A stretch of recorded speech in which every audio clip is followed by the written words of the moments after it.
School की किताबों से लेकर सैलरी की नोटों तक, टिश्यू पेपर से लेकर टॉयलेट पेपर तक, कॉपी के पीछे लिखकर बातें करनी हो या बॉर्डर पर तैनात सैनिक को खत लिखना हो, कागज हमारे जीवन का एक ज़रूरी हिस्सा रहा है। लेकिन क्या आप जानते हो, इस मशीनरी दौर में आज भी कागज हैंडमेड बनाया जाता है। तो इस प्रोसेस को देखने के लिए हम निकल पड़े थलतेज मेट्रो स्टेशन से ओल्ड हाई कोर्ट के लिए, जहां से हम कलम खुश जाएंगे। ओल्ड हाई कोर्ट से कलम खुश 5 किलोमीटर की दूरी पर है।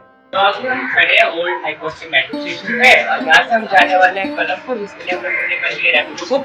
थोड़ी देर में हमारी रैपिडो आके पहुंच जाएगी, फिर हम यहाँ से चलेंगे। 10 मिनट ट्रैवल करने के बाद हम पहुंच गए कलम खुश, जो कि गांधी आश्रम से थोड़ी ही दूर पर स्थित है।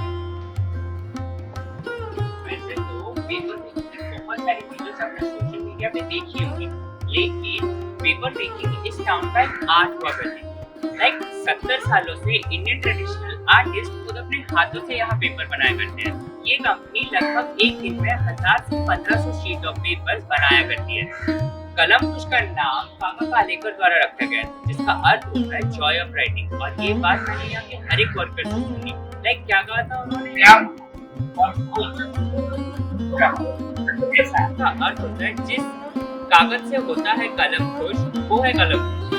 1940 में बनाया गया था। ये पहले गांधी आश्रम हुआ करता था और जैसे इसका बिजनेस बढ़ने लगा, अब वो यहाँ खड़ी लोकेशन पे शिफ्ट हो गए। अब ये तो हो गई हिस्ट्री की बातें। अब देखते हैं कि पेपर मेकिंग के प्रोसेस में क्या क्या होता है। तो पहले प्रोसेस में रॉ कॉटन वेस्ट कलेक्ट किया जाता है, जो कि अहमदाबाद गारमेंट स्टोर से 50 रुपीज़ पर केजी के भाव पर मंगवाया जाता है। फिर नेक्स्ट प्रोसेस पल्प मेकिंग का होता है, जिसके लिए लगभग 6 घंटों के लिए कॉटन को केमिकल और वाटर के साथ मिक्स किया जाता है।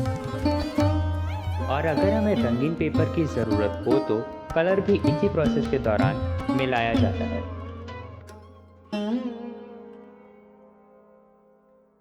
एक बार में लगभग 80 किलो पल्प तैयार होने के बाद उसे वर्कर लकड़ी की फ्रेम पर फैलाकर कॉटन शीट की मदद से कागज को एक नया आकार देते हैं।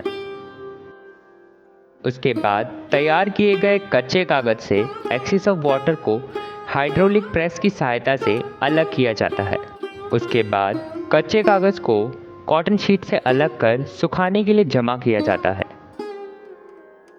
इन कागजों को सूखने में कुल मिलाकर 24 घंटे का समय लगता है।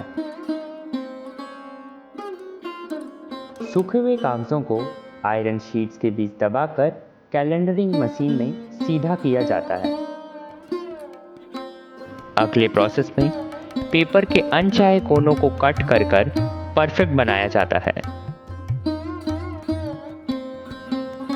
बचे हुए कोनों को हाथों से कट कर फाइनल टच दिया जाता है और यहीं कागज बनाने की पूरी प्रक्रिया समाप्त होती है।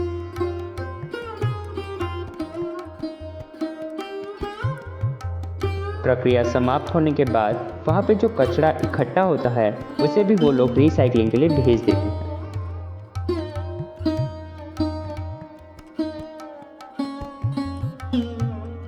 कागजों की गिनती कर उनका बंडल बनाकर सरकारी कार्यालय, स्कूल्स, कॉलेज अथवा इंस्टीट्यूट पर भेज दिया जाता है, जहां उनका उपयोग भारी मात्रा में किया जाता है।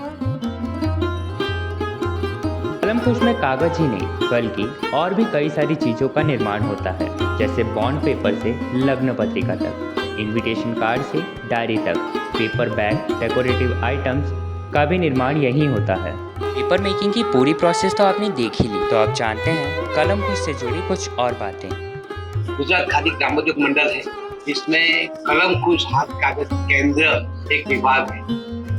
ये संस्था 1940 में गांधी जी ने शुरुआत किया। इस संस्था के प्रथम प्रमुख जो थे वो सरदार वल्लभ भाई पटेल थे। पहले ये कागज बनाने के लिए एरंडोल महाराष्ट्र से 10-12 कुटुंब को यहाँ लाए गए थे। वो लोग यहाँ लाने के लाया था, उसको रहने खाने की सुविधा किया, उसको रहने की किया और वो लोग यहाँ आके कागज बनाने का शुरू किया। अभी हमारे गुजराती लोग उसके साथ मिलके कागज बनाते हैं और वो भी सीख गए हैं ये कागज हमारा हैंडमेड पेपर है जो कॉटन में से बनता है। वो पर्यावरण को नुकसान नहीं होता है।